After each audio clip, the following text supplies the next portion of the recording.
So please be mindful of this. The reconciliation from a cardholder's perspective is very simple. They make a swipe of the card, they log into Oasis, they go to the table that will show all of their unreconciled transactions, because that is where they need to go. And that table is called the PRCUU table. When they go there, there's going to be a grid, and within that grid, they're going to see every single one of the transactions that they have initiated. Now, of course, we have some transactions that we have a proxy that goes in on behalf of the cardholder to do the reconciliation, and that's fine. But the guidelines set forth during the reconciliation must follow the same guidelines set forth in the policies and procedures, which means all supporting documentations, for example, need to be uploaded at the transaction level. Such things like receiving reports. If the agency has log sheets, the log sheets, receipts, any supporting documentation specific to a transaction, all of that needs to be uploaded at the transaction level. And as such, they also need to make sure, they being the cardholder, needs to make sure they follow any internal procedures based upon the internal controls set forth within their spending unit. They need to make sure that they follow those. And if a spending unit, for example, requires that the cardholder needs to have as part of their supporting documentation their actual bank statement, well, then that needs to be part of their supporting documentation. So a cardholder needs to be mindful of all elements that are part of that process. And as a reminder, the authorization of payment is not executed by the cardholder. This is a small audience that has this responsibility, and they need to execute this at the transaction level. I spoke about the attachment feature. Some examples of this would be log sheets, packing slips, receiving reports, etc. Anything that is applicable to this, to the transaction needs to be uploaded, and it needs to follow the same imaging rules that are in play, which means they need to be PDF, which means it needs to be a 300 DPI resolution, black and white. So the same rules that come into play for any scanning or imaging still are in effect when it comes to Oasis. Oasis will allow anybody to upload any form of a document, whether it's a doc or an Excel or even a JPEG, for example, but following the rules that set forth, it does need to be in a PDF format.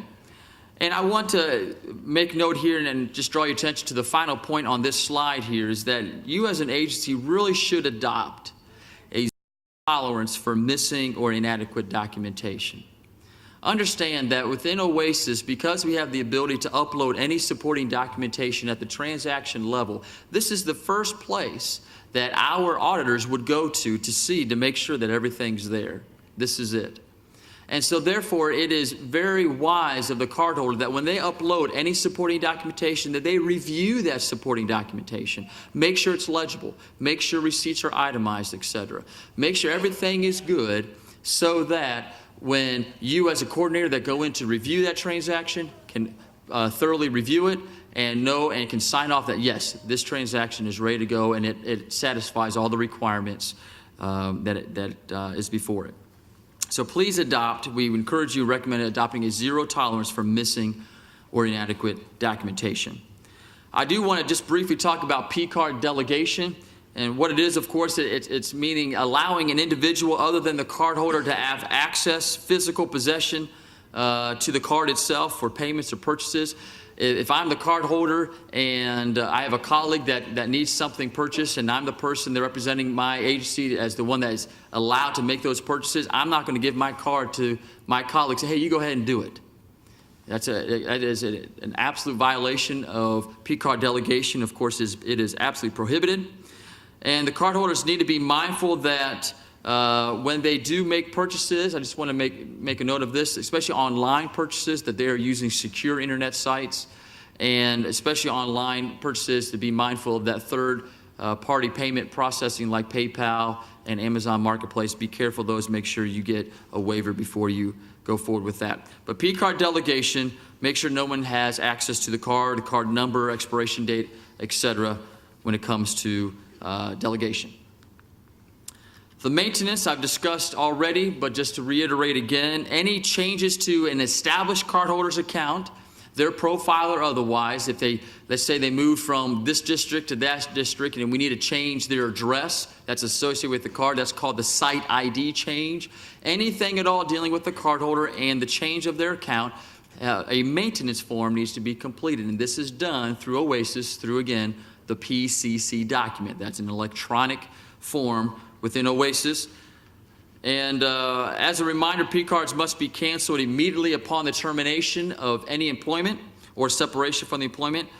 And in those circumstances where a cardholder may have had their card stolen or lost, the very first thing they need to do is actually call Citi directly, saying, hey, my card has either been stolen or lost. Please shut down the card immediately, and then report it to our office. So it would be wise then for the cardholder to maybe to have the toll-free number, Citi's toll-free number, at a separate location, so they would indeed be able to call that number, because obviously that number is always on the back of the card, and if the card is lost or stolen, they don't have that number to call it.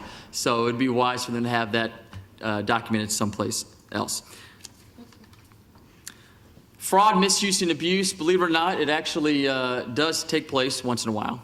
The nice thing about the P-card, though, is that the moment a P-card is swiped, we know of that transaction instantaneously. We know it. We absolutely see it right away. So there's an immense amount of transparency. Specifically, West Virginia Code 12310B says it is unlawful for any person to use a state P-card issued in accordance with the provisions of Section 10A of this article to make any purchase of goods or services in a manner which is contrary to the provisions of Section 10A of this article or the rules promulgated pursuant to that section. Any person who violates the provision of this section is guilty of a felony, and upon conviction thereof shall be confined to the penitentiary not less than 1 nor more than 5 years, or fined to no more than $5,000, or both fined and imprisoned. We're talking about taxpayers' money, are we not? We need to be good stewards of taxpayers' money. They have entrusted us with it, and we take fraud, misuse, and abuse very seriously. And we, of course, want to reiterate that it is the CFO's responsibility to make sure that they report any fraud, misuse, and abuse to the P-card division, specifically the Deputy State Auditor, Executive Director Amy Lewis, in those circumstances when they would occur. We have just a couple slides in conclusion before our time this morning is done, and I want to briefly just talk about P-card travel. This is becoming very much a hot topic. I can tell you that for P-card travel, it is still in the works. It is not to the point to where we're able to really release a lot of information, but on behalf of the P-card travel team at Oasis, I am permitted to at least share with you this, that all state agencies may utilize the P-card for travel.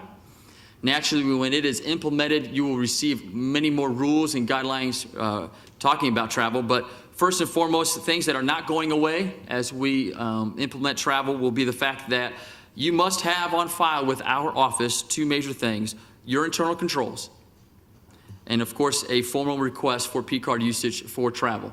These are the same requirements that exist, if you will, in the old world and will continue to exist in the new world. If you are interested in travel and getting more information on that, well, I would encourage you to email the email address on the slide, and the travel team would be happy to speak with you about that and the implementation and the plan for that implementation. I would like to defer all of those type of questions to them, as they would be better suited to answer those at this time.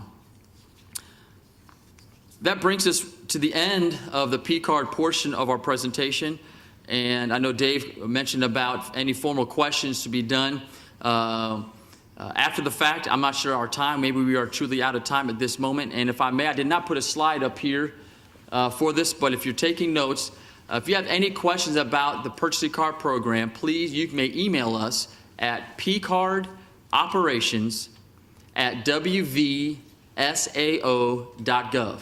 And that's P-card operations with no spaces, no hyphens, just straightforward, P-card operations@wvsao.gov. And myself, as well as my colleagues, will be up here in the front. If you have any questions after the fact, I know your time is precious, and I want to thank you for giving me the opportunity to speak with you this morning.